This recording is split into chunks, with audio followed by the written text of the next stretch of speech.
નમસ્કાર મિત્રો, સ્વાગત છે તમારી પોતાની યુટ્યુબ ચેનલ ગુરુજી ઓનલાઈનમાં। મિત્રો, આજે આપણે જિલ્લા શિક્ષણ સમિતિ પાટણ જે વાર્ષિક પરીક્ષા ધોરણ 4 ગણિત વિષયનું પેપર છે એનું સોલ્યુશન જોવાના છીએ। તારીખ 8/4/2025 મંગળવારનું આ પેપર છે, એનું સંપૂર્ણ સોલ્યુશન આપણે આ વિડીયોમાં જોવાના છીએ।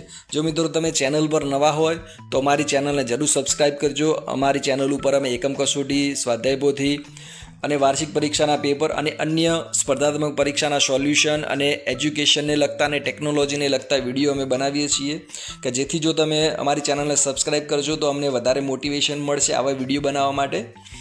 ચાલો મિત્રો, જોઈએ આજનું સોલ્યુશન।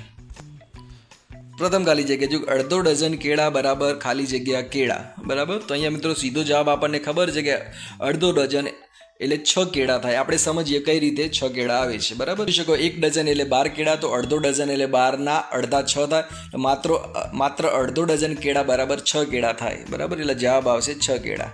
ત્યારબાદ બીજો જોઈએ 20ના 5 ગણા બરાબર, 20ના 5 ગણા એટલે 20 ગુણ્યા 5 કરશું તો જવાબ મળશે 100, એટલે અહીં જવાબ આવશે 100। ત્યારબાદ ત્રીજા નંબરમાં જોઈએ 2 ગાયના 8 પગ હોય તો ગાયના 32 પગ બરાબર કેટલી ગાય થાય? તો કુલ 32 પગ આપ્યા છે એટલે એક ગાયના 4 પગ વડે આપણે એને ભાગાકાર કરીશું તો 32 ભાગ્યા 4 એટલે કુલ જવાબ આવશે 8 ગાય જવાબ થાય મિત્રો। બમાં જોઈએ મિત્રો, નીચે આપેલા કોયડાના જવાબ શોધો। અહીંયા પહેલો દાખલો જોઈએ, કનુએ બજારમાં વેચવા માટે 1408 પેન્સિલ બનાવી, 8 પેન્સિલનું એક પેકેટ બનાવે છે તો કુલ કેટલા પેકેટ બનશે બરાબર। તો અહીં સૌથી પહેલાં મિત્રો જોઈએ કે કુલ પેન્સિલ કેટલી છે 1408, એક પેકેટમાં 8 પેન્સિલ છે એટલે અહીંયા 1408 ભાગ્યા 8 બરાબર, તો ભાગાકાર કરીશું તો આપણને જવાબ મળશે 176 બરાબર। ભાગાકાર આ રીતે કરવાનો છે મિત્રો, તમે વિદ્યાર્થીઓને બતાવી શકો છો કે 1408 ભાગ્યા 8, તો છેલ્લે આપણે ભાગાકાર કરીશું તો આપણને જવાબ મળશે 176। તો અહીંયા જવાબ આ રીતે લખીશું કે કનુ કુલ 176 પેકેટ બનાવશે। બીજા નંબરમાં જોઈએ, એક ઊંટ લારીમાં 450 ઈંટો ભરેલી છે, મીનાએ ઈંટનું વજન 2 કિલોગ્રામ માપ્યું તો બધી ઈંટનું વજન કેટલું થાય બરાબર। એક ઈંટનું વજન 2 કિલોગ્રામ છે બરાબર, તો 450 ઈંટ બરાબર 450 ગુણ્યા 2 એટલે કે કુલ 900 કિલોગ્રામ વજન થશે બરાબર।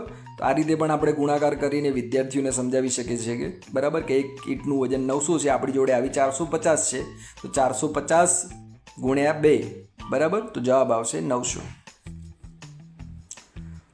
ત્રીજા નંબરમાં જોઈએ, એક બિલ્ડિંગમાં 25 ફ્લોર છે, દરેક ફ્લોરમાં 10 ફ્લેટ છે તો બિલ્ડિંગમાં કુલ કેટલા ફ્લેટની સંખ્યા થાય બરાબર। તો એક ફ્લોરમાં 25 છે, આવા 10 ફ્લોર છે બરાબર, તો આપણા આ દાખલાની અંદર શું થશે, ગુણાકાર થશે, તો 25 ગુણ્યા 10 તો જવાબ મળશે 250। પ્રશ્ન નંબર 2 જોઈએ, નીચેનું કોષ્ટક પૂર્ણ કરો બરાબર। એ મિત્રો જે વજન આપ્યું છે એનું બમણું એક ખાનામાં કરવાનું છે ને એકની અંદર અડધું કરવાનું છે બરાબર। તો પહેલાં આપણે જોઈએ કે 2 કિલોગ્રામ, તો એનું બમણું કેટલું થશે 4 અને એનું અડધું કેટલું થશે 1 કિલોગ્રામ બરાબર। બીજું છે 500 ગ્રામ, તો એનું બમણું થશે 1000 ગ્રામ અથવા 1 કિલોગ્રામ અને એનું અડધું થશે 250 ગ્રામ। ત્યારબાદ 10 કિલોગ્રામ છે તો એનું બમણું થશે 20 કિલોગ્રામ અને એનું અડધું થશે 5 કિલોગ્રામ બરાબર। ત્યારબાદ નીચેની વસ્તુનું વજન કરવા માટે તમે કયા એકમનો ઉપયોગ કરશો બરાબર। તો અહીંયા વસ્તુનું નામ આપેલું છે ને એકમ છે, ગ્રામમાં માપશો કે કિલોગ્રામમાં માપશો બરાબર। તો પહેલાં હાથી તો કિલોગ્રામમાં મપાશે, ક્રિકેટનો દડો તો ગ્રામમાં મપાશે, બોલ પેન ગ્રામમાં મપાશે, કંપાસ બોક્સ ગ્રામમાં મપાશે, કાર કિલોગ્રામમાં મપાશે, સાબુ ગ્રામમાં મપાશે। પ્રશ્ન 2 જોઈએ, ચીકુનું વજન બરાબર 2850 ગ્રામ છે તો ખાલી જગ્યા કિલોગ્રામ ને ખાલી જગ્યા ગ્રામ થશે, તો કિલોગ્રામ એટલે કે 2 કિલો થશે ને ગ્રામ એટલે 850 ગ્રામ થશે। ત્યારબાદ પ્રશ્ન ક જોઈએ, યોગ્ય વિકલ્પ પસંદ કરી ખાલી જગ્યા પૂરો બરાબર। તો પ્રથમ પ્રશ્ન છે, સાયકલનું વજન અંદાજિત બરાબર 9 ગ્રામ હશે, 900 ગ્રામ હશે, 9 કિલોગ્રામ હશે કે 90 ગ્રામ હશે, તો જવાબ આવશે ક 9 કિલોગ્રામ। પ્રશ્ન 2 જોઈએ, નીચેના પૈકી ભારે પ્રાણી કયું છે, હાથી, ગધેડું, કૂતરો કે બકરી, તો જવાબ આવશે એ હાથી। ત્યારબાદ પ્રશ્ન નંબર 3 જોઈએ, આપેલ આકૃતિ પરથી અપૂર્ણાંક લખો બરાબર। તો અહીંયા પહેલી આકૃતિ આપી છે એનો જવાબ આવશે 1/4, બીજી આકૃતિ આપેલી છે એનો જવાબ આવશે 3/4, ત્રીજી આકૃતિ આપી છે એની અંદર જવાબ આવશે 2/4. એટલે અહીંયા મિત્રો ભાગાકાર કરીશું તો છેલ્લે જવાબ આવશે 1/2. આ જવાબ લખ્યો હોય તો પણ આપણે સાચો આપી શકીએ છીએ અને આ જવાબ લખ્યો હોય તો પણ આપણે સાચો જવાબ આપી શકીએ છીએ. ત્યારબાદ અપૂર્ણાંક પરથી આકૃતિ છાयांકિત કરો. બરાબર, તો અહીંયા 3/4 ભાગ આપણે છાयांકિત કરવાનો છે. તો આ રીતે આપણે એને લાઇનિંગ કરીને અલગ બતાવી શકીએ છીએ. ત્યારબાદ 5મા નંબરમાં જો 1/2 ભાગ, બરાબર, જે વર્તુળ આપ્યું છે ને 1/2 ભાગ આપણે છાयांકિત કરવાનો છે. તો આ રીતે તમે અડધો ભાગ છાयांકિત કરીને બતાવી શકો છો. ત્યારબાદ 4થા નંબરનો દાખલો જોઈએ. નીચે આપેલી આકૃતિની હદની લંબાઈ શોધો. હદ એટલે મિત્રો કે પરિમિતિ. તો એક આકૃતિ આપેલી છે, એની પરિમિતિ શોધવાની છે. તો અહીંયા જોઈ શકીએ છીએ કે 25 મીટર, 40 મીટર, 25 મીટર, 25 મીટરના સામેની બાજુ આપ્યું નથી. એટલે મિત્રો જો ઉપરની બાજુ 40 મીટર હોય તો નીચે પણ એનું માપ કેટલું થાય? 40 મીટર જ થાય. બરાબર, તો અહીંયા આપણે બધી બાજુનો સરવાળો કરી દઈશું. 25 + 25 + 25 + 40 + 40. બરાબર, 3 વાર 25 છે અને 2 વાર 40 છે. બધાનો સરવાળો કરીશું તો જવાબ આવશે 155 મીટર. ત્યારબાદ બીજા નંબરમાં જોઈએ. એક ચોરસ ખાનાની અંદર આઈ આપેલો છે. બરાબર, તો કેટલા સેમી ભાગ આઈએ રોકેલો છે એ આપણે શોધવાનો છે. તો ઉપર આપણે જોઈએ કે 4 ખાના છે તો નીચે પણ 4 થશે. આ બાજુ ઊભા 3 છે તો આ બાજુ પણ 3 થશે. સાઈડમાં 1 1 છે તો આ પણ નીચે પણ સાઈડમાં 1 1 છે. તો બધાનો આપણે સરવાળો કરીશું મિત્રો તો આપણને 18 સેન્ટીમીટર ખાના મળશે. એટલે કે 18 સેન્ટીમીટર જગ્યા આઈએ રોકેલી છે. ત્રીજો જોઈએ. 3 સળિયાની લંબાઈ 12 સેમી, 14 સેમી અને 16 સેમી છે. જૈમીને ત્રણેયનો ઉપયોગ કરીને એક ત્રિકોણ બનાવે છે. તો ત્રિકોણની હદની લંબાઈ શોધો. બરાબર, અહીંયા મિત્રો આપણે હદની લંબાઈ શોધવાની છે. તો ત્રણેય ત્રિકોણ ભેગા કરીએ આપણે તો ત્રણેયનો સરવાળો કરવાનો છે. 12 + 14 + 16 એટલે જવાબ આવશે કુલ 32 સેમી થાય. ત્યારબાદ બમાં જોઈએ. 4 સેમી લંબાઈવાળા ચોરસની હદનું માપ શોધો. બરાબર, એ મિત્રો 4 સેમી લંબાઈવાળા. તો અહીંયા આપણે જોઈએ કે 4 સેમી લંબાઈવાળા ચોરસ હોય તો દરેકની બાજુનું માપ 4 જ થાય. કારણ કે ચોરસ એટલે બધી બાજુનું માપ સરખું હોય. તો ચોરસની હદ શોધવાનું સૂત્ર બરાબર 4 × એક બાજુની લંબાઈ. 4 × એક બાજુની લંબાઈ કેટલી આપી છે? 4. તો 4 × 4 એટલે જવાબ આવશે 16 સેમી. બીજો દાખલો જોઈએ. એક લંબચોરસની લંબાઈ 15 સેમી અને પહોળાઈ 11 સેમી હોય તો તેની બધી બાજુના માપનો સરવાળો કેટલો થાય? બરાબર, અહીં મિત્રો લંબચોરસ આપ્યું છે. તો લંબચોરસનું સૂત્ર આવે છે 2 × લંબાઈ + પહોળાઈ. કારણ કે 2 લંબાઈ સરખી હોય ને 2 પહોળાઈ સરખી હોય.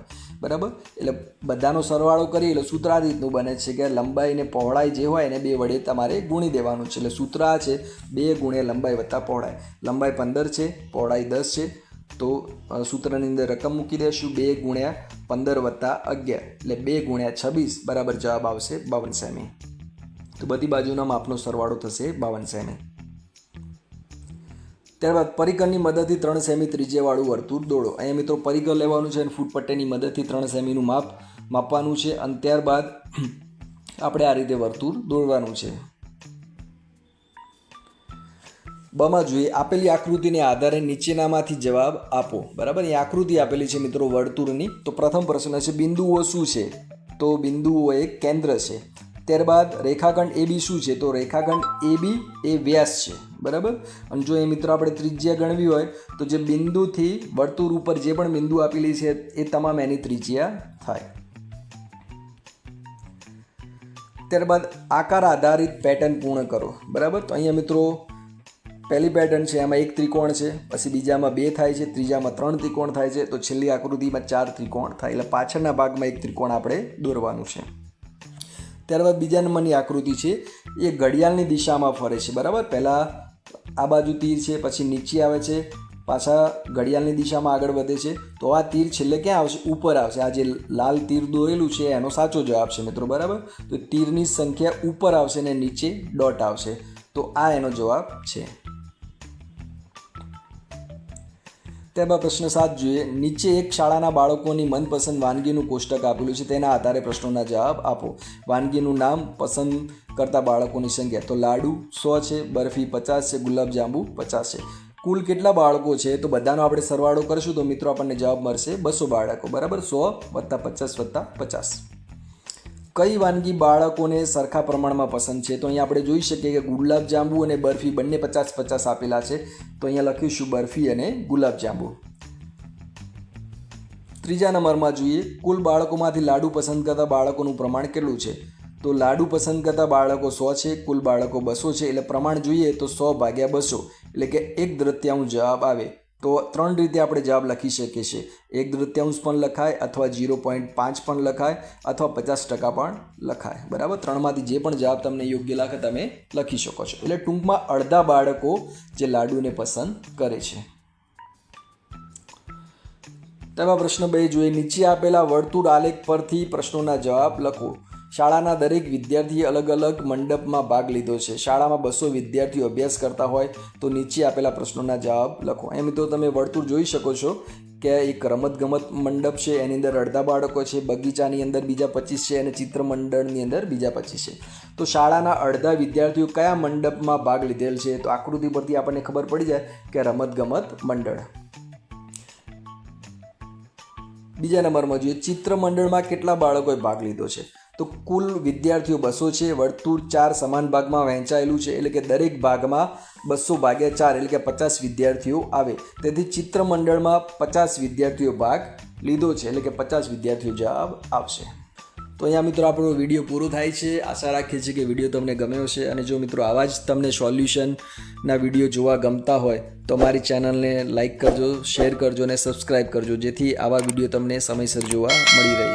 મળીએ ફરી એક નવા વિડીયોમાં. ત્યાં સુધી રજા આપો. જય હિન્દ, જય ભારત.